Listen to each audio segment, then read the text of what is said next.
Em nome do Pai, do Filho e do Espírito Santo. Amém. Vinde, Espírito Santo, enchei os corações dos vossos fiéis e acendei neles o fogo do vosso amor. Enviai o vosso Espírito e tudo será criado e renovareis a face da terra. Oremos.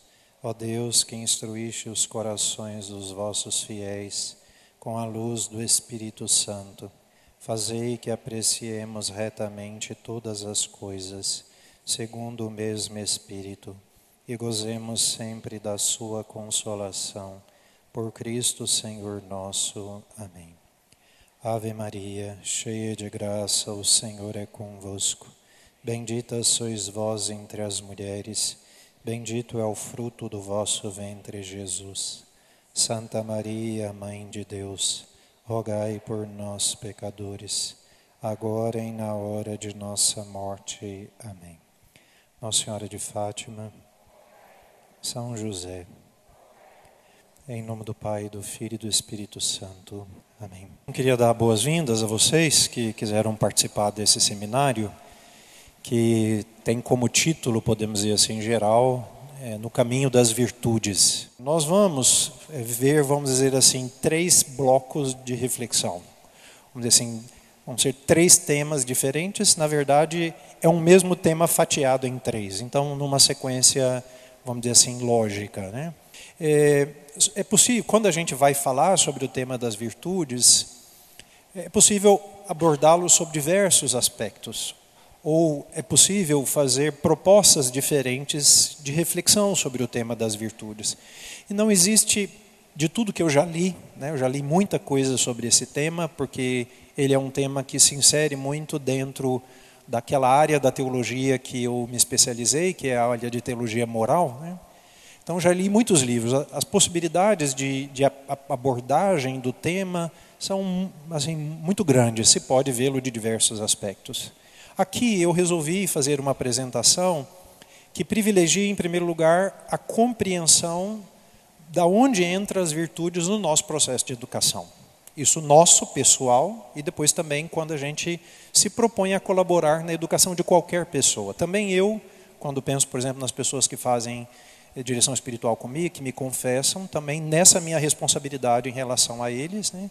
Então, eu pensei de justamente começar dizendo por que o tema das virtudes é tão importante, ou por que ter uma vida virtuosa é algo tão importante para nós.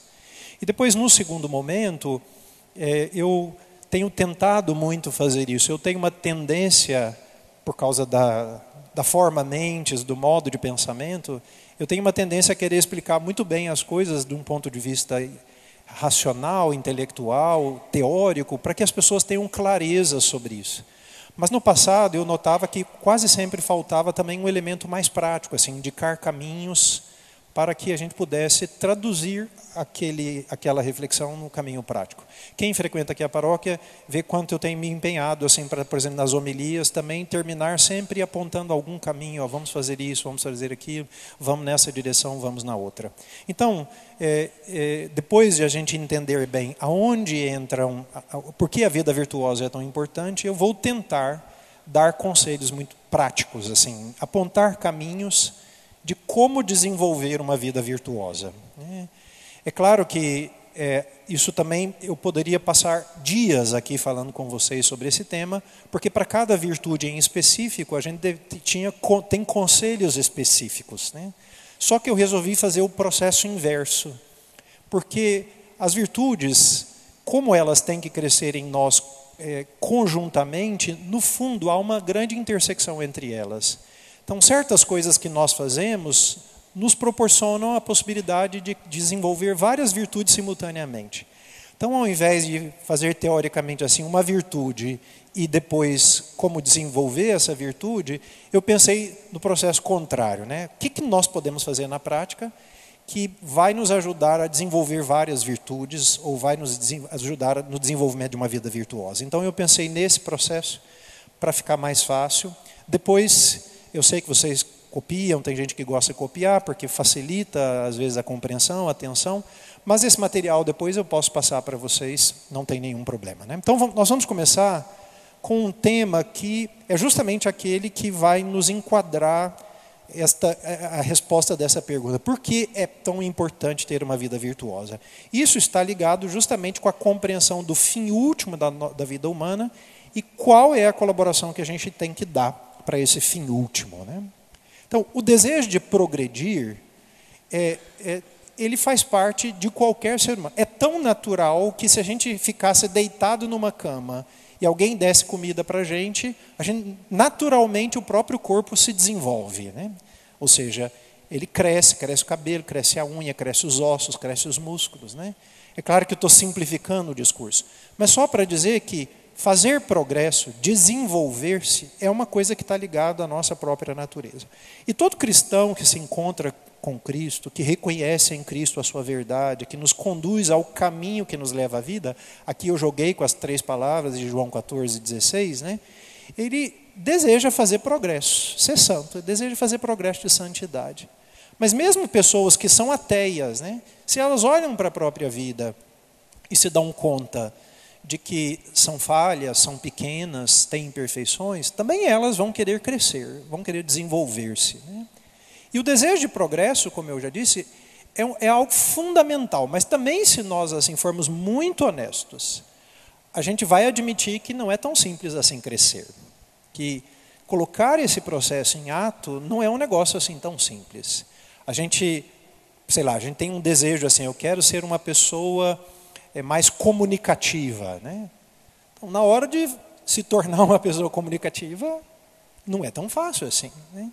Ou gostaria de ser uma pessoa mais amorosa, né? A gente idealiza isso e deseja isso sinceramente. Mas nos tornar uma pessoa mais amorosa não é tão simples assim, né? E assim por diante, né? Então, apesar de nós sofrermos influências externas, ou seja, apesar de que a realidade onde nós inserimos, que envolve a cultura que nos circunda, as relações que nós estabelecemos, né? O mundo que está à nossa volta, com a tecnologia que ele possui, com o desenvolvimento que ele possui. Então, tudo isso pode nos influenciar e dificultar esse nosso processo de desenvolvimento. Porém, a principal causa do nosso não crescimento está em nós mesmos, né? Tanto é verdade, basta a gente pensar numa família, os pais têm 2 filhos, um se desenvolve muito e outro não se desenvolve nada. A mesma família, mesma comida, mesmo pai, mesma mãe, mesma educação recebida, um vira um santo, outro vira um inferno, entendeu? Então, isso mostra que mesmo a gente está cercado de influências que podem ajudar ou atrapalhar, né? Então, é verdade isto, né? Mas a causa da nossa dificuldade ou os problemas que nos impedem de crescer estão em nós mesmos. E aqui esse texto de São Paulo é muito forte. São Paulo diz, né? Não faço o bem que quero, mas faço o mal que não quero. E é isso que a gente experimenta, né? No fundo, esta limitação que está dentro de nós. Por isso, se a gente quiser progredir de verdade, a gente tem que compreender essa desordem interior, a gente tem que procurar compreender aonde estão os nossos problemas para atuar concretamente sobre isto e ordenar a nossa vida para que isso sirva para o nosso crescimento, né? E aí é que entra a pergunta sobre o fim último da vida humana, né? A pergunta sobre o fim último, ou se a gente quisesse ver de uma outra maneira, a pergunta sobre o sentido da vida humana, ela é essencial porque a resposta a esta pergunta é o que orienta toda a nossa vida. A gente não pensa nisso assim, deste modo como eu vou falar, porque, não é que a gente foi ensinado a ficar pensando as coisas desta maneira, né? Mas, quando a gente se propõe a fazer qualquer coisa, toda a ordem da nossa vida depende do fim a que eu quero chegar. Eu vou dar um exemplo geográfico que fica mais fácil. Então, vamos imaginar, né? Eu pego o meu carro de manhã. O simples fato de ter pegado o meu carro, eu faço isto porque o lugar que eu preciso chegar é longe da minha casa. Porque se fosse na padaria na esquina, eu ia a pé. Então, está vendo? O fim geográfico a que eu me proponho interfere diretamente no meio de transporte que eu vou utilizar. A mesma coisa, vou usar o mesmo exemplo e vou colhendo outros aspectos. Então, se eu pego o carro, então, imagina que eu saio aqui, eu estou com um carro estacionado aqui na frente. Se o meu destino é em Umas, quando eu chegar aqui na Avenida São Francisco, eu vou naquela direção. Então, o fim aonde eu quero chegar, ele decide qual é o caminho que eu vou pegar. Não só o meio, mas o caminho que eu vou pegar. Se eu me decidisse por ir para São Paulo, eu tinha que ir nesta direção oposta, para pegar a BR que está aqui, entendeu? Então, está vendo? O fim último, aonde eu quero chegar, decide se eu vou de carro, qual o caminho que eu vou pegar, né? E mesmo ao longo desse caminho, vai decidir quais são as escolhas que eu vou fazendo. Então, por exemplo, se eu pego o meu carro, né, e eu tenho que ir para São Paulo, então eu pego ele e vou nessa direção. Quando eu chegar lá na BR-153, aqui na frente da Alexstar, se eu quero ir para São Paulo, eu tenho que ir para a direita. Então, aquela decisão, ir para a direita ou para a esquerda, eu tomo ela em base aonde eu quero chegar, que é São Paulo. Então, saber para onde eu estou indo é definitivo para todo o processo que eu estou fazendo, entendeu? Então, este sentido, né, aqui sentido quer dizer o caminho para onde aponta, né, o fim para onde eu quero chegar, então é definitivo para todas as escolhas que eu vou fazer ao longo desse caminho. É claro que tem fins que são intermediários, mais fáceis, né? Outros são mais difíceis, né? Mas na nossa vida a coisa funciona desta maneira, né? Então, vamos imaginar assim, eu chego na frente do espelho, né, e vejo que estou meio gordinho. Então eu decido que eu quero ser uma pessoa mais magra. Mesmo que isso não seja geográfico, é um fim a que eu me propus. Então, ser mais magro é o fim aonde eu quero chegar. Agora, por causa deste fim, eu vou começar a tomar uma série de decisões. Eu vou na nutricionista, eu vou melhorar minha alimentação, eu vou parar de comer demais, eu vou começar a fazer academia. Então, está vendo? Todas essas minhas decisões, elas foram tomadas porque eu quero chegar naquele fim, ser um pouquinho mais magro. Entendeu? Então, a pergunta sobre o fim, ela é muito importante porque se eu não sei para onde eu estou indo, eu não sei o que eu vou fazer. Então, imagina que eu pegasse o carro na minha casa, né, e saísse assim. Se eu não sei para onde eu vou, o que eu faço? Assim, imagina, eu saio da garagem, né? O que eu faço? Eu não faço nada, porque eu não sei nem para onde eu estou indo, entendeu? Eu não sei se vocês já tiveram essa experiência de querer chegar num lugar e se perderem no meio do caminho. Você não sabe se vira para a direita ou para a esquerda. Às vezes, não sei se já fizeram a experiência, eu já fiz, né? Às vezes a gente se perde. Alguém pergunta, para onde a gente vai? Vai para qualquer lado, a gente não sabe para onde a gente está indo. Aí. Vai para qualquer lado. Aí. Pelo menos sai em algum lugar. E o que acontece hoje é justamente isso, a gente não sabe para onde a gente está indo. Ou melhor dizendo, de uma outra maneira, a gente não sabe para onde a gente deveria ir. Né? Então, essa pergunta ela é uma pergunta muito importante, e que não fomos nós os primeiros a fazer esta pergunta. Né? Na verdade, os filósofos gregos, e aqui eu quero citar em particular Aristóteles, ele já havia, todos os filósofos antes, na verdade, todos os homens sérios que quiseram assim, né, viver uma vida séria, se perguntaram sobre isso. E o fim da nossa vida, a gente pensa assim, né, o fim pode ser geográfico, né, mas aqui eu estou pensando o fim no sentido do nosso próprio ser. Né? A gente poderia perguntar, né, quando o homem atinge o seu fim, ou seja, aquele ponto mais alto, aquele ponto máximo da sua vida. Ou a gente pode pensar na perfeição, né, na sua plena maturidade, no seu pleno desenvolvimento. O que é isso para o homem? Né? Quando o homem atinge esse ponto? Então Aristóteles ele vai dizer que a perfeição do ser, de qualquer ser está naquilo que lhe é mais próprio. Então, se um ser, ele pode desenvolver-se de várias maneiras, mas se ele não desenvolver aquilo que lhe é mais próprio, ele nunca vai atingir a sua perfeição. Então vou dar exemplo muito banal e até estranho, né? Mas porque fica mais fácil a gente entender. Então, se esses bancos que vocês estão sentados pudessem falar, né, eles nesse momento diriam, né, nós atingimos a perfeição do nosso ser. Né? Por que Para que foi feito um banco? Por que se fez um banco? Um banco se fez justamente para isso, para que ele fosse sentado, né?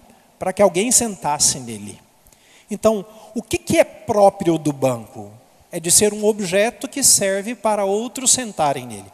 Eu posso pegar esse banco e posso tacar na cabeça de alguém, mas ele não foi feito para isso. Então, se eu uso o banco para tacar na cabeça de alguém, o banco não atingiu a sua perfeição, né? A mesma coisa, este copo, né? Este copo, se ele pudesse falar agora, ele estaria sendo o copo mais feliz deste mundo, porque ele foi feito para isso, para conter qualquer coisa dentro dele. Eu posso pegar esse copo e posso virá-lo e fazer ele servir para mim de castiçal quando falta vela na minha casa. Ele pode fazer isto, mas ele não teria atingido a sua perfeição sendo um castiçal postiço lá na minha casa, né? Então, para todo ser existe uma perfeição, mas a perfeição de cada ser está naquilo que lhe é mais próprio. Balança a cabeça aí, vocês estão acompanhando o raciocínio. Se dormir, vai ficar para trás, mas estão acompanhando, né? Tá. Então, a grande pergunta é, o que é mais próprio do ser humano? Ou seja, aquilo que distingue o ser humano de qualquer outro ser sobre a face da Terra. O que distingue o ser humano de qualquer outro ser sobre a face da Terra é a sua inteligência. Então, se a gente falasse assim, não, mas tem os nossos afetos. Não, também os animais têm alguma coisa que é muito parecida com os nossos afetos, né? Se a gente falar, o nosso corpo, não, também os animais têm um corpo muito parecido com o nosso. Há quem diga que os chimpanzés, inclusive, têm um genoma que é 98% semelhante ao genoma humano. Então, não é o corpo. Não pode ser o corpo, né? Então, se a gente fosse atrás naquilo que é mais próprio, é tão interessante que na biologia, quando vai se falar do homem, classificar o homem, o gênero é animal e a diferença específica. Dentro do reino animal, né? Então, a diferença específica é racional. Aquilo que é a diferença específica do ser humano é a sua racionalidade. Sendo assim, isto é verdade, né? A plenitude do homem está em conhecer e amar a verdade. Porque com a nossa inteligência nós fazemos justamente isto. Aqui eu vou ter que dizer isto e não posso explicar mais, porque senão eu teria que ficar horas e horas aqui fazendo outras voltas, né? Mas a nossa inteligência ela foi feita para quê? Para conhecer a verdade. E por isso que a perfeição do ser humano está em conhecer a verdade e amar esta verdade. Essas são as duas operações, vamos dizer assim, da nossa inteligência. Que as nossas capacidades intelectuais é a inteligência e a vontade. Então, nós fomos feitos para conhecer e amar a verdade. E por isso que os filósofos eram chamados de filósofos. Philos, em grego, quer dizer sabedoria. Não, amigo. Sofia quer dizer sabedoria. Então, quem eram os filósofos? É aqueles que eram amigos da sabedoria. Queriam conhecer a verdade. Se empenhavam por isto, né?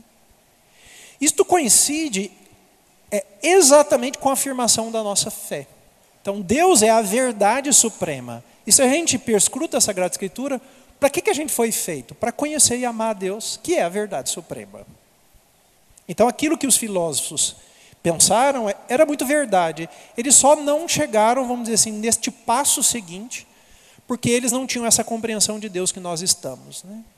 Então, nós fomos feitos para quê? Para que nós existimos? O que é aquilo que é propriamente do ser humano? É conhecer e amar a verdade. Mas a verdade tem um nome, é Deus. Verdade com V maiúsculo. Porque nós fomos feitos para quê? Para conhecer e amar a verdade. Em outras palavras, né, nós somos chamados a esta comunhão eterna com Deus, que nós chamamos de santidade ou de visão beatífica. Beatífica vem de beato, beato vem de bem-aventurado, bem-aventurado quer dizer feliz. Então, a perfeição do homem é aquilo que o leva à sua felicidade. Por isso que eu falei que o copo, se pudesse falar, seria a pessoa mais feliz desse mundo. Quem é o homem mais feliz desse mundo? Aquele que conhece e ama a verdade. Em última instância, a gente pode dizer que ele conhece e ama a Deus, né? Então, por isso que São Pedro, na sua carta, vai dizer, né, antes, começando aquele que vos chamou, tornai-vos santos também vós em todo o vosso proceder. Aquilo que nós chamamos de santidade, né, não é só uma característica piedosa de uma pessoa. Vamos dizer assim, este grau em que a pessoa chegou de conhecimento e de amor à verdade, que une a própria verdade. E por isso que os santos são aqueles que estão no céu. Porque no céu nós estamos em comunhão plena com a verdade, que é Deus.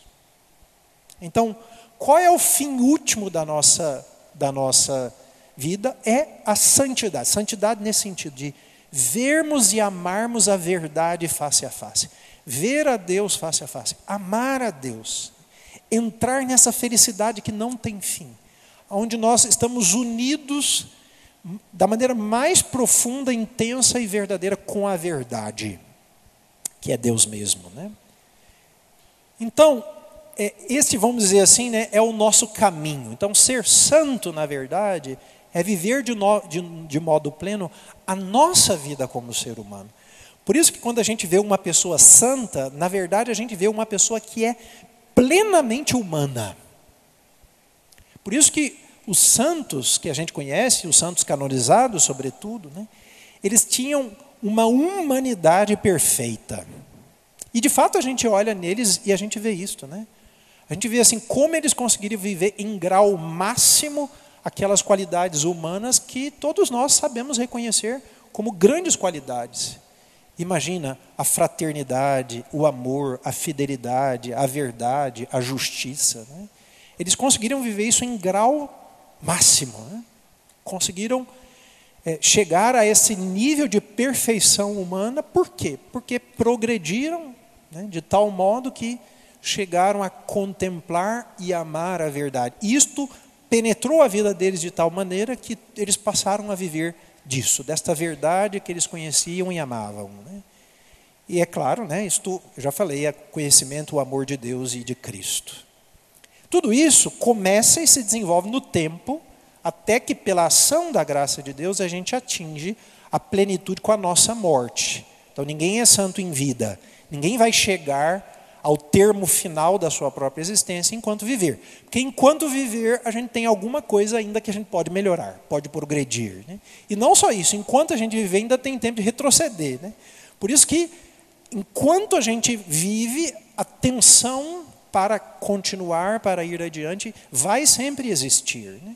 A gente está sempre querendo ser melhor, querendo ser melhor, né?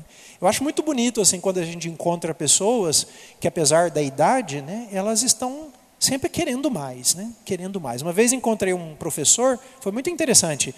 Ele tinha, acho que 60 e poucos anos, aí ele falou para mim: padre, agora estou fazendo o projeto 70. Eu falei: o que é isso? Né? Ele, não, estou fazendo um projeto para eu começar os meus 70 anos. O que eu vou fazer a partir dos meus 70 anos? Né? É interessante. Tem muita gente que está pensando assim: eu vou chegar a 70 anos, eu vou deitar na rede. Não, ele estava pensando: o que ele vai fazer? Né? Ele queria continuar. Claro, vai passando o tempo, a gente reconfigura, muda uma coisa, é de acordo com possibilidades, também físicas. Mas é bonito ver alguém assim que sabe, né? Eu não cheguei, né? Eu tenho que ir adiante, tenho que continuar, tenho que continuar, tenho que continuar. Por isso que nós falamos de um caminho de santificação. Ou a gente poderia dizer de uma outra maneira, um caminho de educação pessoal. E aqui me permitam fazer um aposto, né? Alguém me perguntou quando eu estava falando sobre o seminário, se o seminário era só para pais que educam os filhos. Eu disse: bom, isso também, mas em primeiro lugar é para a nossa própria autoeducação, porque ninguém que é mal educado pode educar ninguém. Entendeu? Então não tem possibilidade. Se eu não sou uma pessoa, não é mal educada de não dizer por favor e obrigado, tá bom? Mal educada no sentido de tirar para fora toda essa potencialidade que eu tenho. Daqui vem a palavra educar. Exducere em latim quer dizer tirar para fora, conduzir para fora. E aqui a gente pensa de conduzir para fora como se tivesse alguma coisa dentro e tirado para fora. Não é isso. Na cabeça de quem cunhou essa palavra, que foram os medievais, eles pensavam, na cosmovisão deles, é o seguinte: no centro do mundo estava a Terra. Todos os planetas giravam em torno da Terra. O planeta que estava mais perto da Terra girava mais rápido. O que estava mais longe da Terra girava mais devagar. Quem gira mais rápido, isso é sinônimo de instabilidade, que em termos humanos é sinônimo de imaturidade. Alguém instável é alguém imaturo, né? E quanto mais longe, girava mais lento. Quanto mais lento, mais estável. Quanto mais estável, mais maduro. Então, o que é o ex ducere para os latinos? É sair da imaturidade, caminhar na direção da maturidade, da instabilidade para a estabilidade. Este movimento de uma cosmovisão medieval, claro que ela não está certa no sentido dos planetas, né? A Terra não é o centro, mas é interessante essa ideia de conduzir para fora significa ir para a estabilidade. É claro que isso exige também tirar para fora de nós as nossas potencialidades e levá-las à máxima perfeição. Então, isto é um caminho que, impulsionado pela graça, a gente vai paulatinamente colaborando com o que o Senhor vai fazendo na nossa vida. A santidade não é obra de nossas mãos. Ela é obra da graça de Deus. Então, como chegar a essa santidade? Então, a santidade é fruto da obra de Deus em nós, da ação da sua graça sobrenatural, que eleva a nossa natureza humana, tornando-a capaz de se unir a Ele, em Cristo, pelo amor. Então, nós só somos capazes de fazer esse caminho porque Deus está trabalhando na nossa vida. E aqui é uma coisa muito interessante. Mesmo um ateu que não acredita em Deus, ele só pode ser melhor porque Deus vai ajudar. Não tem possibilidade de crescimento sem o auxílio da graça de Deus. A gente se acha muito assim, a nata do leite, a gente se acha muito bom, mas sejamos muito honestos, nós somos muito pequenos, muito incapazes, muito frágeis, muito fracos. Se depender das nossas próprias forças, nós sabemos muito bem. Nós metemos os pés pelas mãos toda hora. Nós estragamos as coisas muito rapidamente. Então, é a graça de Deus. Porém, essa graça de Deus, ela não dispensa a nossa natureza. Ou seja, não dispensa a nossa colaboração, quem nós somos. Santo Tomás, lá no início da sua grande obra, que é a Suma de Teologia, ele diz assim: gratia non tollat naturam sed perficiat et presupponit. Ou seja, apertando a tecla SAP, a graça não suprime a natureza, mas a aperfeiçoa e a pressupõe. Ou seja, Deus não pega a gente e transforma a gente num ET. Ele pega a gente como se fosse um barro, e vai transformar esse barro. Pressupõe que esse barro exista e vai transformar esse barro, vai aperfeiçoar esse barro que somos nós. Não é à toa que uma das imagens do Antigo Testamento do trabalho de Deus era o oleiro, como um barro nas mãos do oleiro, assim é o povo de Israel nas minhas mãos, diz o profeta Jeremias. Então nós somos um barro nas mãos do Senhor. Porém, este barro, ele pode deixar-se ser moldado ou não. Aqui é que vem aquela palavra dócil. Não sei se vocês sabem. Quando a gente começou a estudar química, espero que vocês se lembrem disso, a gente aprendeu que tem lá os compostos que são metais. E tem metais que são dóceis e tem metal que não é dócil. Ou, dito de uma outra maneira, é doce ou não é doce?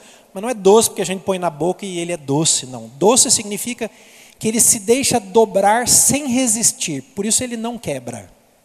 Então, por exemplo, o alumínio é doce, você pode moldá-lo facilmente. Agora, por exemplo, o aço, se você forçar, ele quebra. Para você moldar, você tem que esquentá-lo, porque aí ele cede. Então, o barro que somos nós podemos nos dispor a receber esse trabalho ou não. A gente pode ser ou não mais dócil ou doce. E aí uma parte inalienável desse processo é justamente isso, a colaboração que eu dou. E isto aqui faz entrar um outro tema, que é o tema da nossa liberdade. Por isso Santo Agostinho disse: o Deus que te criou sem ti, não te salvará sem ti. Isso significa que este processo de educação, santificação, aperfeiçoamento, amadurecimento, estabilidade, conversão, a gente pode dar o nome que a gente quiser. É obra da graça de Deus, mas não acontece sem a minha colaboração. Então, é a minha colaboração que vai determinar se esse processo vai se dar com maior ou menor perfeição, rapidez e etc. Por quê? Porque apesar que Deus é um oleiro excelente, mas se eu não quiser, Ele não chuta a porta. Ele não chuta a porta. Ele pede licença na nossa vida. Quem aqui de nós fez uma experiência de conversão, viveu uma vida de pecado, estava longe, sabe muito bem. Alguma vez Deus nos forçou a alguma coisa nessa vida? Nunca. Nunca. Alguma vez Deus nos obrigou a alguma coisa nessa vida? Nunca. Se nós estamos aqui por alguma razão, é porque também nós quisemos. Nós dissemos o nosso sim. Nós respondemos positivamente. E aqui é que a gente vai começar a funilar a coisa para a virtude. Como é que a gente colabora? A colaboração não é teórica. A colaboração nossa se dá pelas escolhas que nós fazemos. Então, na vida do homem, tudo se faz a partir das suas escolhas. Quem participar amanhã da missa aqui vai me ouvir fazer uma homilia sobre isto. Então, na vida humana, tudo depende das escolhas que nós fazemos. Por quê? Porque quando nós escolhemos sobre alguma coisa, nós não estamos só escolhendo sobre alguma coisa, mas a escolha que nós estamos fazendo é sobre quem nós queremos ser.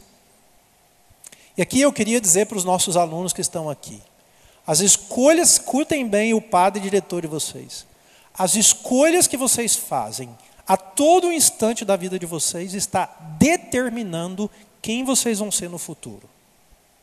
E a mesma coisa, vocês que são pais do nosso colégio ou não, a escolha que vocês estão fazendo para a educação dos filhos de vocês, não estou falando de escola não, tá?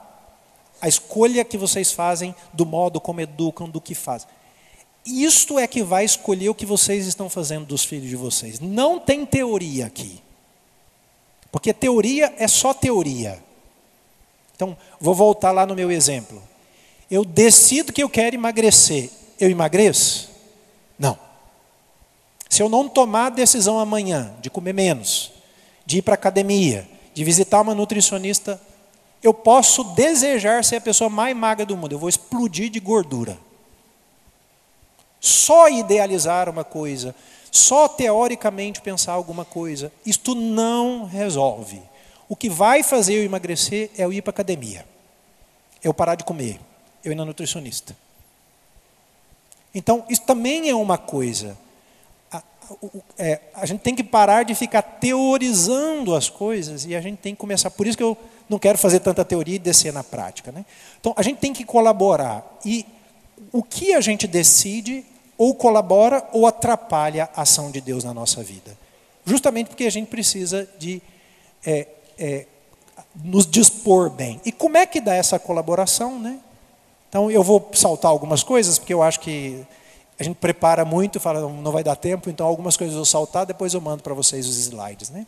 Então, quando a gente pensa assim, né, no nosso crescimento, a gente, já falei, né, não se dá pela teoria, não se dá porque eu ouvi uma palestra, não se dá porque eu fiz um curso, não se dá nem mesmo que vocês estão aqui.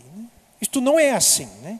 Então, o nosso crescimento é fruto da graça de Deus com a minha colaboração. E a minha colaboração se dá nas escolhas que eu faço. E o exemplo que eu queria dar para vocês, né, é justamente o exemplo simples. Quando o despertador toca de manhã.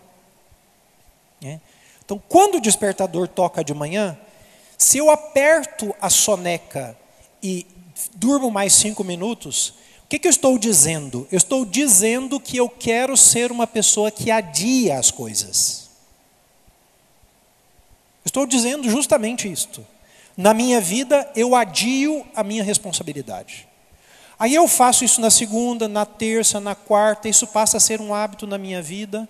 Daqui a pouco eu estou adiando a hora de levantar, daqui a pouco eu estou adiando o meu trabalho, daqui a pouco eu estou adiando a conversa com meu filho, daqui a pouco eu estou adiando a minha oração, a minha confissão, eu estou adiando tudo, porque eu sou a mesma pessoa. Quem adia a levantar da cama é a mesma pessoa que trabalha, que tem esposo, que tem filho, que se confessa que é cristão. Então, se ele aprende a adiar de um lado, ele está aprendendo a adiar de outro. Vocês me desculpem, eu vou falar de coisas que eu vejo que são da nossa vida. Por exemplo, um monte de vocês chegou atrasado. Quem escolhe chegar atrasado e faz disso um hábito na sua vida, vai ser sempre atrasado. Tomara que não chegue atrasado no céu, porque aí a porta vai estar fechada. E não me venha com churumelas, porque a gente fala, não, mas é assim que a gente vive. Se eu não escolher ir para a academia, meu cara, eu não emagreço. Eu fico gordo. E quem escolheu não ir para a academia, vai ficar gordo.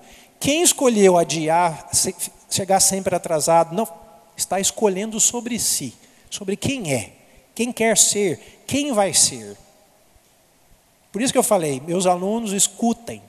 A escolha que vocês estão... Então, se eu escolho não estudar, estou escolhendo ser um malandro. Se eu escolho não respeitar o meu professor, estou escolhendo ser uma pessoa desrespeitosa, mal educada. Esta é a vida. E a gente precisa encarar com realidade a nossa vida. A escolha que eu faço vai determinando quem eu sou. Entendeu? Então, agora, como eu faço as minhas escolhas? Quando eu vou fazer uma escolha, por exemplo, tocou o despertador, né? Então, idealmente falando, tocou o despertador, eu despertei, minha cabeça vai dizer assim, eu tenho que acordar. Né? Mas começa a entrar, atrapalhando ou ajudando, outras coisas. Por exemplo, se eu dormir uma boa noite de sono, é fácil pular da cama. Se eu dormir muito mal, meu corpo vai estar cansado. Então a dimensão física atrapalha a minha dimensão intelectual. Se eu estou com febre de 40 graus, isso vai atrapalhar se eu vou levantar da cama ou não. Então, quando a parte que deveria guiar as nossas decisões é a de decisão intelectual. Mas ela não funciona sozinha, a dimensão física interfere nisto. A dimensão afetiva interfere nisto. Então, é interessante, eu falo muito isso para os meus alunos lá do colégio. Né? Essa é uma experiência nossa. A gente tende a nos empenhar mais para estudar na matéria que a gente gosta ou que a gente não gosta? Claro que é a que a gente gosta. Está vendo como a dimensão afetiva interfere na minha decisão em estudar ou não estudar? Ou às vezes eu gosto da matéria, mas não gosto do professor. Aí eu também não estudo, entendeu? Então a dimensão afetiva, ela interfere muito na nossa decisão. Agora a pergunta é, tudo bem, eu não gosto do professor, não gosto da matéria, mas aí eu tenho que estudar. Aí qual é o peso que a minha dimensão intelectual tem? É maior ou menor que a dimensão afetiva? Se a minha dimensão afetiva for maior, o que acontece? O que eu sei que é bom, vai para o ralo. Eu faço o que eu sinto, entendeu? Depois também a dimensão espiritual interfere. Se eu sou uma pessoa que reza, que se confessa, que lê a palavra de Deus, isso também vai interferir nas minhas decisões. Né? Então, aqui só para mostrar para vocês que a tomada de decisão, apesar de eu ter falado de uma maneira muito incisiva sobre tocar o despertador e levantar, a decisão de levantar o despertador é uma decisão complexa sob certo aspecto. Tem muita coisa envolvida na decisão de levantar quando o despertador toca. Né? Então, o processo de decisão nos faz ver que a gente precisa ordenar, então, todas essas coisas aqui para que a gente faça o que é certo, faça o que é bom, faça o que é justo. Então, eu não gosto desse professor, mas é justo que eu estude. Eu não me dou bem com o meu colega de trabalho, mas é justo que eu seja justo com ele. Eu gostaria de dormir mais, mas eu tenho que levantar porque eu tenho que chegar no trabalho na hora. É certo que eu chegue no trabalho na hora. Então, é muito importante que a gente ordene todas essas coisas justamente para que a gente possa dispor melhor a nossa colaboração com Deus, porque se eu ordeno tudo, as minhas decisões vão ser mais acertadas. E se eu acerto nas minhas decisões, eu estou colaborando com a graça de Deus nesse processo de santificação. Então, qual é o ponto de chegada ou de conclusão que eu queria chegar nessa nossa primeira reflexão? A necessidade que nós temos de ordenar tudo que faz parte da nossa vida. Para quê? Para que tudo que faz parte da nossa vida, o nosso corpo, a nossa dimensão afetiva, as nossas relações, a minha dimensão espiritual, todas elas possam me ajudar a tomar as decisões mais acertadas possíveis, para que eu possa colaborar com a graça de Deus. E colaborando com a graça de Deus, eu posso fazer um caminho certo de santificação, de crescimento. Balança a cabeça aí para eu saber se vocês estão entendendo, estão acompanhando. Balança aí os que estão lá atrás. Tinha uns meio cochilando, não entenderam tudo? Né? Entenderam? Tá bom. Então, esta é, vamos dizer assim, a primeira reflexão que eu queria fazer com vocês. Né? O fim último, por isso que eu falei, qual é o fim último e onde entra a nossa colaboração. Então, aqui a gente conclui, podemos dizer assim, a nossa primeira reflexão. Agora queria ir para a segunda reflexão. Eu disse a vocês que serão 3, né? Então, queria agora partir para a segunda reflexão. Desculpa, peraí.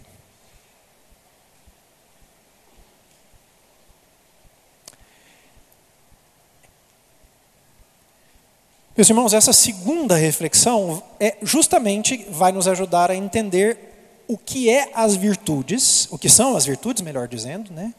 E onde elas vão entrar neste processo de decisão que eu falei para vocês, né?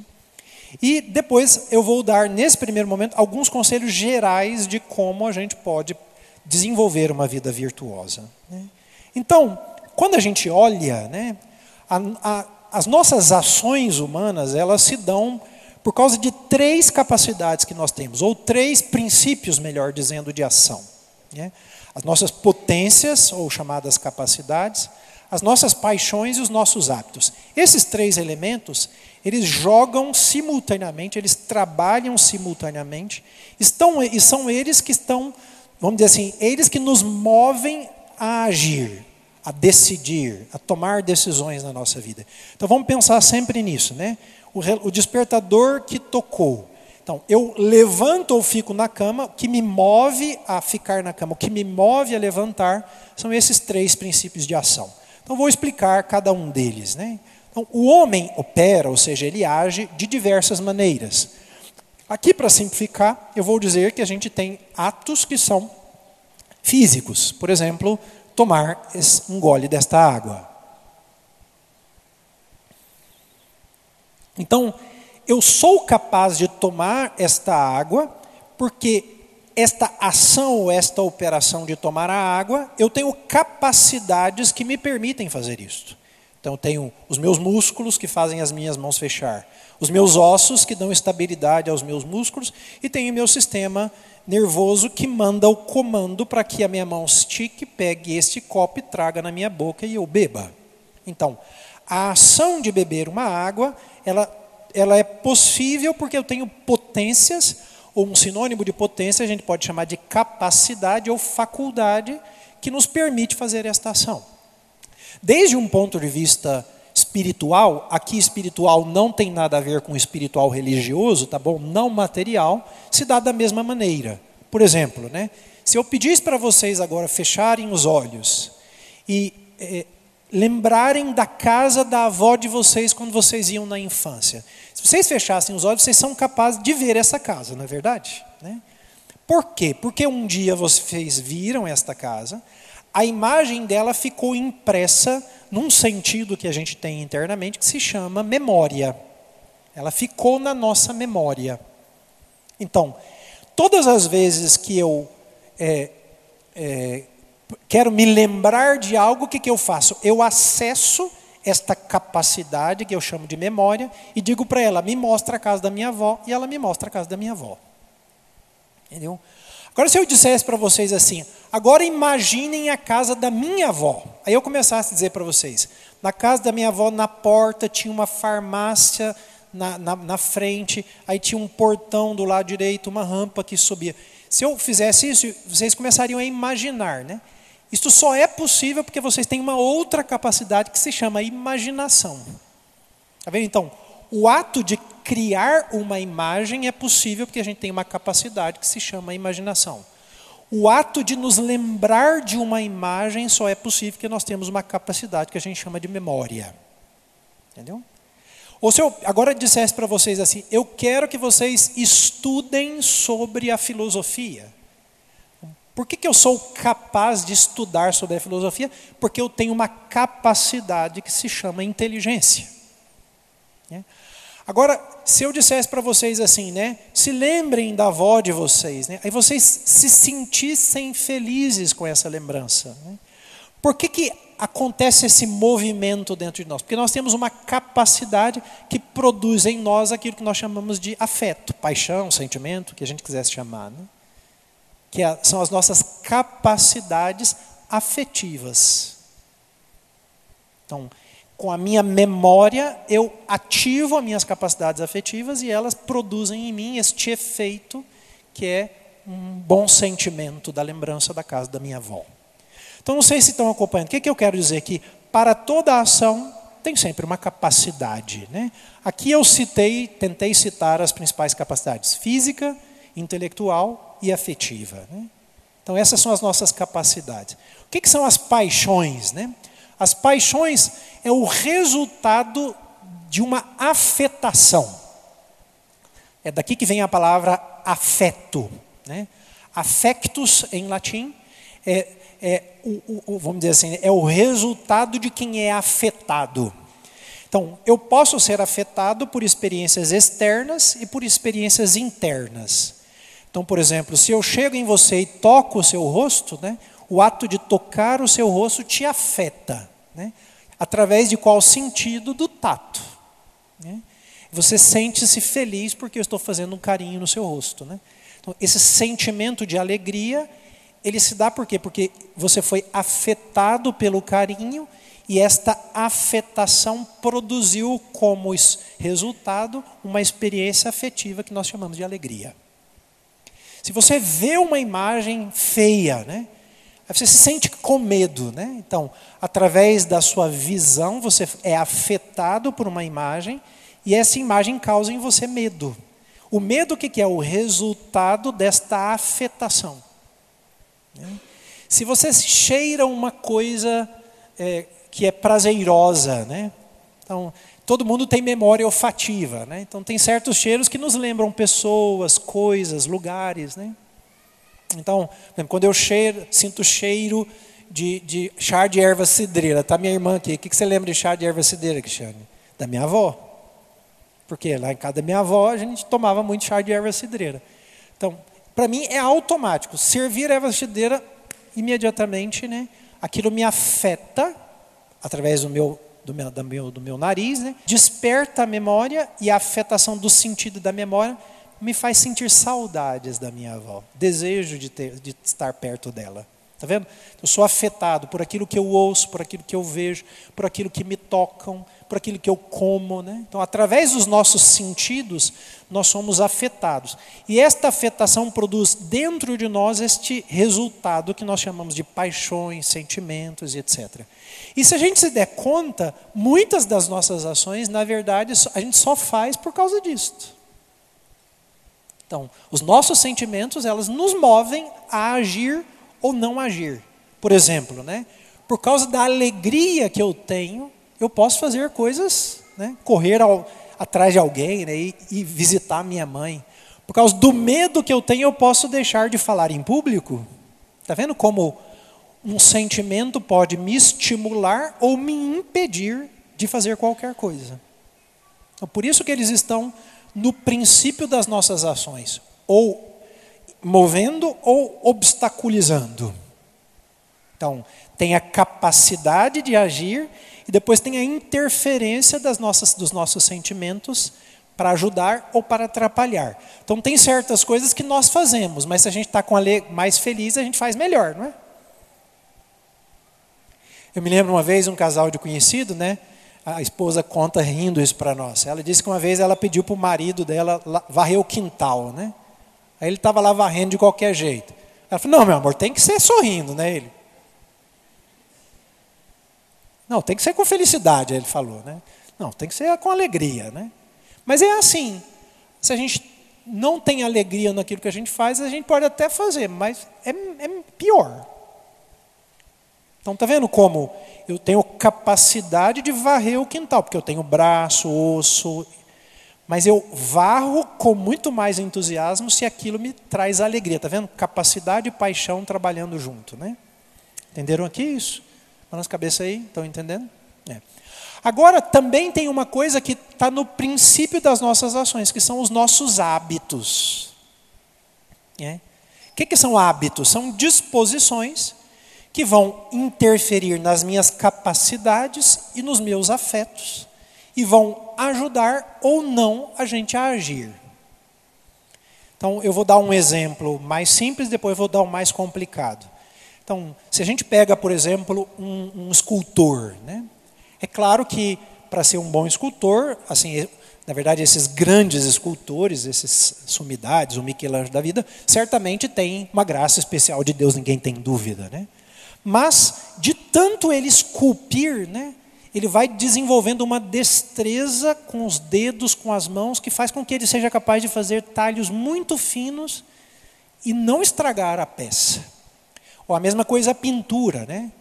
Quem pinta, tanto mais pinta, quanto mais pinta, tanto mais adquire destreza para pintar, né? Porque vai pintando sempre com mais leveza, com mais precisão, né? Ou uma coisa mais típica do que a nossa, por exemplo, dirigir, né? Todos vocês aqui, ou talvez a grandíssima maioria, dirige, né? Eu me lembro que eu aprendi a dirigir, eu sou lá de Inhumas, né? Eu aprendi a dirigir, eu tinha 13 anos de idade. O que eu fazia? A gente ia para a casa da minha avó lá em Inhumas, o combinado era assim, eu lavava o carro da minha mãe levava o contrário, né? Ela me levava para eu dirigir com a condição de que eu lavasse o carro. Porque ela me levava para uma área rural, onde não tinha carro, e numa estrada de terra ela ia me ensinando a dirigir, né? Eu me lembro até hoje, a primeira vez que eu fui dirigir, ela parou lá na estrada de terra e disse, trocou de lugar comigo, aí ela foi me dizendo, né, agora, né, põe o carro em ponto morto, agora liga o carro, agora pisa na embreagem, agora engata a primeira marcha, agora solta o freio de mão, agora vai soltando devagar a embreagem e vai pisando no acelerador, né? Então, no início, ela fazia eu repetir cada uma dessas passagens, uma por uma. Com o passar do tempo, eu não precisava mais repetir uma por uma delas. Por quê? Porque eu fiz tanto aquilo que eu me habituei eu me dispus a fazer aquilo com muita rapidez. Hoje eu faço todas sem pensar simultaneamente. Eu entro no carro, dou partida, solto o freio de mão, acelero, sem nem pensar. Eu não preciso nem pensar nisso. Por quê? Porque imagina, eu tenho 47 anos. Tem 34 anos que eu faço essa mesma coisa quase todos os dias da minha vida e muitas vezes, né? Então, de tanto repetir esta mesma ação. Mas tudo começou como a minha inteligência trabalhando. Eu tenho que fazer isto, isto, isso. Eu tenho que fazer isto, isso. A minha inteligência foi fazendo o quê? Foi comandando as minhas ações. E de tanto comandar as minhas ações, eu me habituei a agir de uma maneira. Me habituando a agir de uma maneira, o que aconteceu? Ficou mais fácil agir daquela maneira. Então, os hábitos são outros princípios de ação. Ou seja, essa disposição estável que a gente cria de tanto fazer uma coisa, começando pela nossa inteligência, que nos ajuda a decidir, mas de tanto fazer, que aquilo vai tornando mais fácil. Então, é interessante isso, né? Tudo que a gente repete vai se tornando mais fácil, tende a se tornar bem mais fácil. Pode ser qualquer coisa, né? O uso de um computador, do celular, um trabalho em casa, passar roupa. Eu me lembro quando eu fui morar sozinho, minha mãe me ensinou a passar roupa, né? Era uma catástrofe, né? No início, né? Não sabia passar roupa. É a mesma coisa cozinhar. Quem começa a cozinhar tem que aceitar que nas primeiras vezes vai queimar o arroz, ele vai sair papado, o bife vai ficar duro, pode ser filé que sai duro do mesmo jeito. Mas depois você vai repetindo aquilo várias vezes, vai repassando a receita na cabeça. Daí a pouco você pode abandonar a receita que você consegue fazer tranquilamente. A nossa inteligência vai nos ajudando a fazer as escolhas, a gente vai se habituando, isso dispõe. Então os hábitos são outro princípio de ação, né? E o que são as virtudes? As virtudes são justamente estes hábitos. Então, são hábitos, as virtudes são hábitos que dão ordem, que dão prontidão, que dão finalidade, que dispõem, que leva à perfeição o quê? As nossas capacidades. Então, as virtudes são hábitos de agir segundo a razão, de agir segundo a nossa inteligência. E esta ação da nossa inteligência repetitiva, de fazer o bem, por exemplo, fazer o bem em dirigir é dirigir corretamente. Fazer o bem em cozinhar é cozinhar corretamente. Fazer o bem em escrever um bom texto é escrevê-lo corretamente. Então, a minha inteligência vai me fazendo isso, né? Fazendo repetir aquele ato. E eu vou repetindo, o que vai acontecendo? eu vou dispondo as minhas capacidades para que elas ajam de uma determinada maneira. Para que eu possa, com mais facilidade, ir agindo. Agora vamos pensar nas nossas escolhas, né? Eu disse, a gente precisa colaborar com a graça de Deus. Só que para escolher, eu escolho a partir da minha inteligência, porque é a partir da minha inteligência que eu faço as minhas escolhas. Vou levantar ou vou ficar deitado? Na hora de fazer essa decisão eu penso, estou doente ou não estou doente? Estou cansado ou não estou cansado? Está na hora ou não está na hora? Eu vou chegar atrasado ou não vou chegar atrasado? A minha inteligência está me dando as coordenadas. Só que na hora de decidir, se eu estou com febre é uma coisa, se eu estou bem disposto é coisa. A dimensão física atrapalha ou ajuda. A minha dimensão afetiva, odeio meu chefe, amo meu trabalho, começa a trabalhar para tomar a decisão. Então, todas essas capacidades, eu preciso ordenar cada uma delas. Quem vai ordenar cada uma delas são as virtudes, porque são as virtudes quem vão formá-las, elevá-las, dar ordem a elas, dar uma prontidão para que eu possa agir da maneira correta em cada uma das minhas decisões. Entenderam ou não? Não mente não, que é pecado. Entenderam ou não? Balança a cabeça aí. Estão entendendo? Entenderam direitinho? Né? Então, as virtudes são estes hábitos. Olha que coisa bonita, né? O Catecismo da Igreja Católica, no número 1804, ele vai dizer: as virtudes humanas são atitudes firmes, disposições estáveis, perfeições habituais da inteligência e da vontade que regulam os nossos atos. Então, essa disposição estável. Então, vocês já viram aquelas pessoas que a gente vê ela assim, cara, aquela pessoa ela é sempre uma pessoa assim, sabe, que está sempre colocando a serviço do outro, né? É uma pessoa assim, que tem uma generosidade enorme, né? Aquilo não foi mágica, não.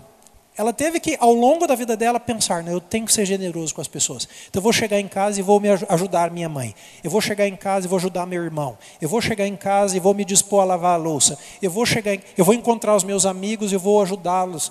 Então, ela pensava naquilo e tomava decisões justas. E ela foi criando essa generosidade. Com o passar do tempo, o que aconteceu? A generosidade tornou-se o quê? Uma disposição firme, uma disposição estável. Aí ser generosa para ela já não gastava muita força. Por quê? De tanto ser generosa, ela se tornou sempre mais generosa. Eu falei de generosidade, mas a gente pode multiplicar os exemplos, não preciso falar disso, né? Então, por exemplo, uma pessoa que escolhe dizer sempre a verdade. Ela vai dizer a verdade para o pai, ela vai dizer a verdade para a mãe, para o irmão, para os amigos, para o namorado, para a esposa, para os filhos, né? Então ela sabe, dizer a verdade é a coisa justa. Então alguém me pergunta, vai me custar dizer essa verdade, mas eu vou dizer, meus afetos estão dizendo, não diz porque você tem medo que seu pai vai fazer. Não, mas eu vou dizer porque é a coisa certa. Eu faço isso uma vez, 2 vezes, 3 vezes, 4 vezes, eu me torno uma pessoa verdadeira. Amanhã ou depois meu pai me pergunta, eu digo a verdade facilmente. Mas o contrário também é verdade. Se eu minto para o meu pai, minto para minha mãe, eu estou me tornando uma pessoa mentirosa. E aí, todas as vezes que eu vou enfrentar, o hábito é de mentir. É o contrário. Por isso que eu disse, quando eu escolho sobre uma coisa, eu estou escolhendo sobre quem eu quero ser, sobre o que eu quero ser, sobre mim mesmo. Não é só, eu vou dizer a verdade ou não vou dizer a verdade. Eu vou levantar quando o despertador do carro. Não, estou escolhendo quem eu quero ser. E por isso as virtudes vão guiar, segundo a razão e a fé, as nossas paixões, vão regular os nossos atos e vão propiciar assim facilidade, domínio e alegria para levar uma vida moralmente boa. Quem que é o homem virtuoso? É aquele que com alegria, com liberdade, com facilidade, pratica sempre o que é bom, o que é justo, o que é certo.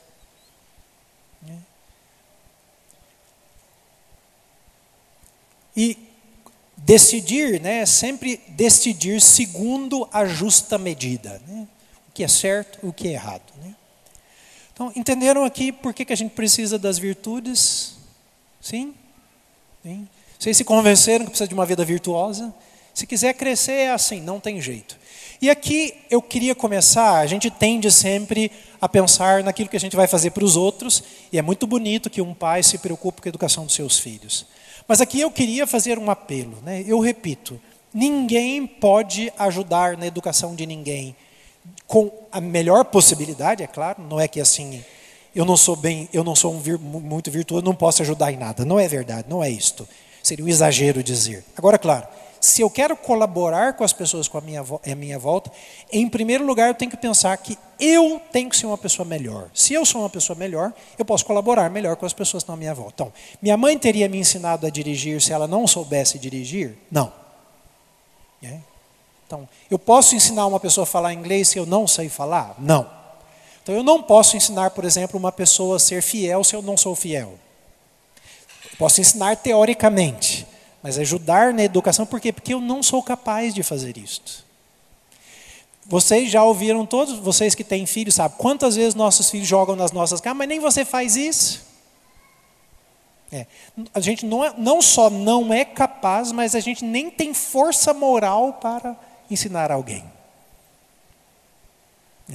Então, eu vou começar a dar alguns conselhos práticos. Aqui, nessa primeira parte, daqui a pouquinho a gente vai parar para o nosso lanche. Na primeira parte são conselhos gerais, tá bom? Diz respeito assim, à nossa vida como um todo. E aí nós vamos tomar um café, depois a gente volta e eu vou dar conselhos práticos, pensando justamente nas nossas capacidades. Já que a gente tem que ordenar a inteligência, o corpo, os afetos. Então, neste campo, como é que a gente pode, na prática, começar a tomar decisões sobre como traduzir isso que nós estamos falando aqui numa vida virtuosa. Então vamos por parte. Então, em primeiro lugar, para a gente ter uma vida virtuosa, a gente precisa ter uma vida ordenada. E aqui eu quero ser muito concreto. Vida ordenada significa, em primeiro lugar, a gente tem que ter ordem espacial. E depois a gente tem que ter ordem do tempo.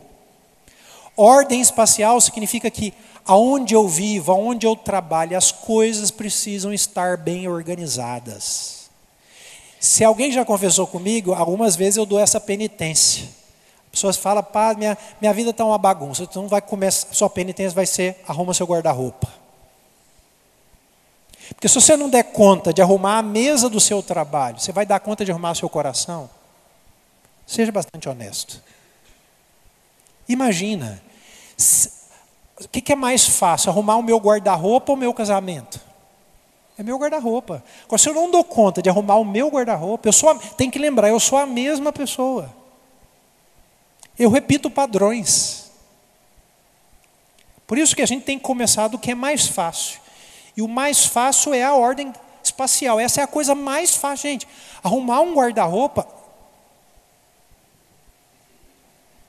Desculpe se você vai se sentir muito assim, desmoralizado e diminuído. Mas é uma coisa muito simples. Pelo amor de Deus. Arrumar o guarda-roupa, arrumar a gaveta do banheiro, arrumar a cama. Então, olha só, os nossos filhos têm que ser assim. Eu não preciso inventar coisa, meu filho. Seu quarto tem que estar arrumado. Seus brinquedos têm que ficar arrumados. A sua mochila tem que estar arrumada. Sua bolsinha de lápis de cor tem que estar arrumada. Mas a gente tem que ser arrumado também na vida da gente. Por isso que eu quis colocar uma sala toda arrumadinha na foto aqui, pra vocês lembrarem, né? E nem tem muita coisa nessa sala. Eu escolhi propositalmente, assim, muito simples, né? Muito básica, muito clean, né? Tem pouquinha coisa, né? Mas está bem arrumada, né? Vocês já devem ter ouvido as pessoas, padre, a gente é pobre, mas a gente é aciado, né? A gente é humilde, mas a gente é bem organizado, limpinho, né? É assim, limpeza, ordem, não tem nada a ver com dinheiro, com complexidade. Isso é uma coisa muito interessante, todos nós fazemos essa experiência. Uma casa arrumada e uma casa bem arrumada, afetivamente muda muito. Nossa Senhora. Não sei se é porque eu sou muito ordenado, vixe Maria, né? Chega num lugar bagunçado assim. O pessoal aqui da paróquia até sofre, porque às vezes fala, aquela cruz está um pouquinho para o lado esquerdo, põe ela mais lá no centro, entendeu? Aqui na paróquia diz que eu e o Luiz Augusto brigamos. O Luiz Augusto é o ministro da Eucaristia. Porque ele é pior do que ele, consegue ser pior do que eu, né? Eu pedi para ele pôr esses quadros, ele ficou quase 2 semanas para pôr os quadros aqui, né? Media, batia o nível a laser, né? Não precisa ser desse jeito, né? Mas tem que ter ordem espacial. Comecem arrumando a casa de vocês. Comecem arrumando o guarda-roupa, comecem arrumando as coisas e comecem ajudando os filhos de vocês a fazerem a mesma coisa. Brincou, arruma, brincou, arruma, brincou, arruma, brincou, arruma. Né? Ordem espacial. Depois, ordem do tempo. A gente precisa ordenar o tempo. Ordenar o tempo significa que eu sei a hora que as coisas vão acontecer na minha vida. Ao menos no que depende de mim, tá bom, gente? É claro que tem imprevistos nessa vida. Então, por exemplo, eu marquei esses dias para trás para fazer um serviço, aí era para ser 3 horas da tarde, o cara me chegou lá 4 horas, 1 hora de atraso. Acabou atrapalhando outras coisas que eu tinha para fazer, mas não dependeu de mim. Mas eu marquei com ele 4 horas, 10 para as 4 eu estava lá. Então, a minha vida tem ordem, eu sei a hora que eu levanto, eu sei a hora que eu vou dormir, eu sei a hora que eu vou almoçar, eu sei a hora que eu vou fazer isso, que eu vou fazer aquilo. Imagina, uma das coisas mais básicas da educação dos nossos filhos é isto, é horário, rotina. Sem isso, não tem educação. Imagina, se meu filho não tem horário para comer, que desordem vai ser os afetos desse menino, o coração desse menino. Agora, se ele aprende a ter ordem do tempo, se ele começa a ter ordem temporal, isto vai ajudar também ele a colocar ordem no seu pensamento, nos seus sentimentos. Se a minha vida é bem ordenada, né, eu não preciso ficar angustiado. Está vendo? Quando eu não sei que hora que as coisas vão acontecer, eu fico apavorado, não sei se corro para cá, se faço. Não, agora não, tranquilo, tá em tempo. É 4 horas, eu vou chegar. Até assim, a gente não fica angustiado, não fica nervoso, não fica, né? Eu brinquei com a coisa do atraso, porque o atraso tem a ver com a ordem do tempo. Tem a ver com a ordem do tempo. Se eu me permito combinar com alguém um horário e não cumpro, significa que eu sou... Claro, a não ser que furou um pneu, né? Estou dizendo do que depende de mim, né? E não chego. Eu sou uma pessoa desordenada com o meu tempo. Se eu sou funcionário e alguém me pede uma coisa para ser entregue daqui a 1 semana e eu não faço, é desordem. E a gente tem que admitir, senão a gente não vai corrigir. Ao invés de ficar encontrando um bode expiatório, colocando culpa não sei no quem, é para a gente dar caramba, não, porque na hora que eu tinha que trabalhar eu fiquei no celular, vendo Instagram. É porque eu não fiz na hora que podia ter feito. Protelei, procrastinei, deixei para depois. Entendeu? Então, ordem espacial e ordem no tempo é uma coisa fundamental para quem quer desenvolver uma vida virtuosa. Depois, a gente tem que ter grandes ideais. Todo mundo não queria ser santo, eu quero chegar à perfeição. Eu quero ser uma pessoa madura, eu quero ser uma pessoa estável, eu quero ser uma pessoa adulta. Mas a gente precisa aceitar que nada disso é alcançado rapidamente. Quem já me ouviu falar outras vezes, já me ouviu falar isto, né? Tem um padre amigo meu lá da Inglaterra, nós estudamos juntos em Roma, e ele falava para mim, Luiz, na vida do ser humano tudo é em termos de décadas. Tudo é em termos... Já para trás alguém me falou, padre, eu escutei o senhor falar isso, eu fico me perguntando, já se passaram 10 anos que eu venho aqui conversar com o senhor, como é que eu estou, hein? 10 anos, dá para medir. Então, não acontece rapidamente. Por isso, pelo amor de Deus, parem de pretender que vocês vão dar um comando para o filho de vocês hoje e amanhã está tudo certo. Não existe isto. Não existe isto. Mas não existe isso para ninguém. Imagina quantos anos Deus está falando na nossa cabeça. Imagina. As coisas não são alcançadas rapidamente. Por isso eu tenho que continuar procurando alcançar esses ideais, mesmo diante dos fracassos, mesmo diante dos insucessos, mesmo diante, da não resposta. Então tenho que perseverar, tenho que ir atrás, tenho que continuar. Por isso que educar é um trabalho longo, que exige paciência, perseverança. Educar-se e educar alguém. Educar-se também. Eu fico vendo assim, imagina, eu voltei para a igreja em 1998. Gente, tem 26 anos. Quase, não, 27, 28, não. 1998, né? Então tem 27 anos que eu faço um caminho sério, assim, eu me empenho sinceramente. Tem coisas que eu falo, meu Deus do céu, tem 27 anos, como mudou pouco isso? Agora imagina, se a gente não faz o que a gente tem que fazer. Então tem que trabalhar grandes ideais, mas aceitando que as coisas não são rápidas e que a gente deve continuar mesmo que são um fracasso. E uma outra coisa muito pequena, não subestimar as pequenas coisas do cotidiano. A gente subestima demais as coisas do cotidiano. Uma vida virtuosa se constrói pela repetição consciente de pequenas escolhas cotidianas. Pequenas escolhas feitas 250 mil vezes. Não sei se vocês já viram quando o Oscar Schmidt, aquele do basquete, né, no auge da sua performance, né, ele foi um dos melhores atletas mundiais.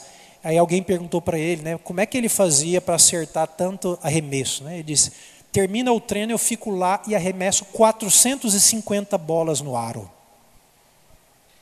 Todo mundo vai descansar e eu fico lá. Arremesso mais 450 vezes a bola.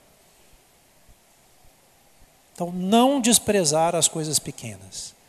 Na verdade, todos nós chegamos na idade em que nós tomamos, com a estatura física que nós tomamos, não foi porque um dia a gente foi na churrascaria do Bruno Marrone, do César Menotti e Fabiano, não. Porque alguém algum dia nos chamou para uma festa de casamento, a gente comeu caviar, não. A gente está aqui hoje porque a gente comeu arroz, feijão, salada e carne durante todos os dias da nossa vida. Não subestimar as pequenas coisas, para nós e para os nossos filhos. Pequenos atos todos os dias, pequenos gestos todos os dias, pequenas atitudes. Claro, para nós é consciente para nós, para os nossos filhos a gente toma decisão consciente para eles, né? Mas pequenos gestos, não subestimar isto. Não subestimem as atitudes cotidianas. Depois, uma outra coisa, fazer poucos propósitos e que sejam concretos e direcionados. Não existe progresso numa vida virtuosa teórica. E não existe jeito de crescer na virtude assim genérico. Eu quero ser uma pessoa paciente, olha, o que você vai fazer? Não, eu vou ter mais paciência. Como? Entendeu? A pergunta tem que ser essa. Eu quero ser uma pessoa mais caridosa. Ótimo, o que você vai fazer? Quero ter mais caridade com a minha família. Mas como você vai fazer isso? Todo dia eu vou chegar na minha casa e vou lavar a louça do almoço. É isso. Um propósito, muito concreto. E direcionado para aquele ponto onde eu tenho que crescer. Então tem que ser uma coisa muito concreta. Saiam dos generalismos, saiam de uma coisa idealista ou muito vaga. Ninguém coloca isso em prática. Então uma coisa muito pequena, que você vai colocar em prática por vários meses, se for preciso. Até criar um hábito. Né? E começa por onde? Começa por onde você precisa mais. Um ponto concreto. Né? Depois uma coisa muito importante é avaliar-se constantemente. De que maneira? Fazendo um exame de consciência. Né? A gente tem que se olhar no espelho e se perguntar, caramba, eu lavei a roupa, eu lavei o prato hoje que eu me propus a fazer ou não? Eu quero ser uma pessoa mais amorosa com meu esposo ou com a minha esposa. Qual vai ser meu propósito concreto? Todo dia de manhã eu vou levantar, vou dar um beijo nela e vou dizer, eu te amo. Você é a pessoa mais importante da minha vida. Vou levantar e vou fazer isso. De noite eu me pergunto, eu dei o beijo na minha esposa, eu dei o beijo na minha esposa, eu falei que ela era importante, não fiz. O que eu faço? Renovo o propósito, amanhã eu vou fazer. Então, um pequeno propósito muito concreto, muito concreto. Isto serve para nós e para os nossos filhos também. Eu quero, meu filho não está, é uma pessoa desordenada. O que eu vou fazer? Ao invés de inventar 1000 coisas, não. Agora eu vou pedir para ele todos os dias, ele vai tirar o prato da mesa. Ou ele vai limpar a comida que ele deixou fora do prato. Ou ele vai arrumar a sua cama. Entendeu? Então, avaliar, fazer exame de consciência, renovar o propósito, para que eu possa progredir. Depois, em tudo que nós fizermos, nós temos que procurar o bem. E evitar o mal. por menor que ele seja. A gente tem que procurar fazer o bem. Então, por isso que a gente precisa usar a inteligência. É claro que em coisas muito simples da nossa vida, a gente não precisa pensar muito. Que roupa eu vou usar? Seria bom que a gente criasse hábitos também para isso. Dia de semana é esse tipo de roupa, no final de semana outra. Mas a gente tem que começar a se perguntar, caramba, na minha casa não está funcionando as coisas, não está bem. Então tem que perguntar, qual bem eu preciso fazer na minha casa? Então a gente tem que perguntar. Ou, sei lá, meu casamento não vai bem. Que bem eu tenho que fazer? O que está faltando? Então, eu tenho que começar a me perguntar sobre o que é bom e o que é mal, o que é certo e o que é errado. E o que é bom, gente, a gente tem que fazer, mesmo que seja uma coisa muito pequenininha. Por quê? Porque é assim que a gente se habitua ao bem. E se uma coisa é má, se uma coisa não é certa, se uma coisa é ruim, a gente não deve fazer, mesmo que é pequeno, porque senão a gente vai se habituar ao mal. Por isso que eu falei, se eu começo a colocar a soneca todo dia eu vou acordar 5 minutos atrasado. Se eu todo dia levanto na hora que o despertador toca, eu vou me habituar a isso, daqui a pouco é fácil fazer isto. Entendeu? Então, fazer o bem por menor que ele seja, para a gente se habituar ao bem, tomar gosto por bem, começar a fazer o bem com alegria. Então, coisas pequenas, tipo assim, eu tomei água, o certo é lavar o copo. É uma coisa banal? Sim. Então faz. É pequeno? É? Então faz. Porque se eu não sou capaz de fazer um bem pequeno, eu também não vou ser capaz de fazer um bem grande. É normal isto. Aí eu quero ir para a Trindade a pé. Meu caro, começa dando uma volta no quarteirão, então, Porque se eu não sou capaz de dar uma volta no quarteirão, não chego nunca à Trindade. É pequeno? É bom, mas faz o pequeno. Eu vou deixar, mas é muito pequeno, só o copo. Não faz isso, não deixa o copo, porque senão você vai se habituar a aceitar o mal na sua vida. Peguei uma coisa, caiu no chão, eu cato. Eu quero ser paciente, então o que eu vou fazer para ser paciente? Ser paciente é não reagir diante das provocações. Eu não sou capaz de não reagir quando os caras me fecham na rua, mas eu sou capaz, por exemplo, de não reagir se cai o sabonete quando eu estou tomando banho. Então caiu o sabonete, fica calado, pega ele e continua tomando banho, não reage. Fica calado. É pequeno, mas se você não treinar no pequeno, você não é capaz no grande. Eu sou uma pessoa, muito autocentrada. Preciso começar a enxergar os outros na minha vida. Então, meu propósito concreto vai ser não servir em primeiro lugar, servir as pessoas da minha casa. Para eu pensar nos outros. É uma coisa simples, mas se você começar a fazer isso, daqui a pouco você passa uma maior, para outra maior, outra maior, outra maior. Entendeu? Coisa muito simples. Todo mundo vai servir em primeiro lugar, eu vou ficar sempre por último. Então, fazer o bem, por menor que ele seja. E por isso a gente tem que se perguntar, nessa situação da minha vida, o que é o bem, o que é o certo? Porque a virtude é sempre fazer o que é bem numa determinada circunstância. A gente progride na virtude assim. Depois, a gente tem que ter moderação. A gente tem que moderar. E se for necessário, evitar aquelas coisas nos quais nós nos deleitamos muito. Por quê? Porque se eu aprendo só a viver do prazer e a fugir do que não é prazeroso, a minha vida vai ser movida pelo prazer e não pela minha inteligência. Aí eu faço as coisas não porque elas são certas, mas o critério é se é prazeroso ou não é prazeroso. Então a gente tem que começar assim, a ter uma vida um pouquinho mais austera, menos regalada. A gente tem que aprender a moderar. Até porque as coisas que dão grande prazer ou grande desprazer, elas ovacionam os nossos afetos. E os nossos afetos ovacionados, ou seja, desordenados, nos atrapalham a tomar decisões a partir da nossa inteligência. Então, a gente precisa deixar a inteligência trabalhar. E aí a gente precisa de moderar também os nossos afetos, moderar os nossos sentimentos. Para moderar os nossos sentimentos, a gente tem que moderar aquilo que produz os sentimentos. E o que produz os sentimentos são as experiências sensíveis. O que eu como, o que eu ouço, o que eu vejo, o toque, a minha imaginação, a minha memória. Então, a gente tem que ter moderação.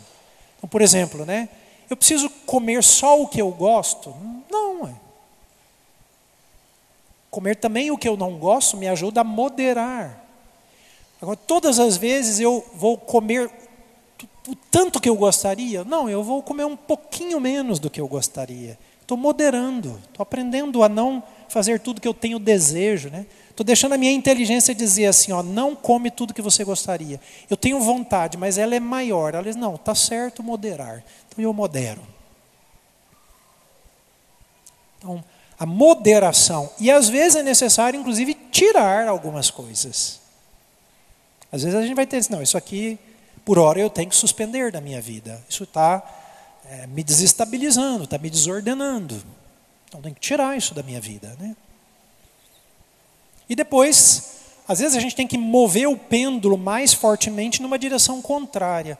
Todos nós, naturalmente, nos inclinamos para uma direção. Por causa do nosso temperamento, por causa da educação que nós recebemos, por causa dos hábitos adquiridos. Então, o nosso pêndulo tende a estar para um lado, tá bom, gente? Todos nós somos assim. Quer ver? Começa a pensar assim, você é uma pessoa que fala muito ou fala pouco? Então, para que lado está o seu pêndulo, entendeu? Eu sou uma pessoa calma demais ou irritada demais? Então, tá vendo? O nosso pêndulo tende sempre para um oposto, para um dos opostos, né? E às vezes, no início, a gente tem que tracionar o pêndulo para o lado oposto para que a gente chegue para o meio, né? Mas, mas não precisa ser exagerado. Não, meu caro, no seu caso, já chegar um pouquinho para cá, já é exagerado para você. Porque para uma pessoa que fala demais, calar-se uma vez no dia é exagero. Entendeu? Por isso que tem que puxar mais. Hein? Uma pessoa que fala demais tem que ficar mais em silêncio, o máximo que aguentar. Tracionar o pêndulo. Por quê? Para que a gente trabalhe aqui a nossa capacidade de lidar com esses nossos impulsos naturais, que às vezes nos ajudam, mas às vezes não. Então eu tenho que ser capaz de lidar com eles. Né? Eu estou com vontade de falar, mas eu sou capaz de não falar. Ou pode ser o contrário, também sou uma pessoa muito calada. Né? Não preciso me comunicar mais.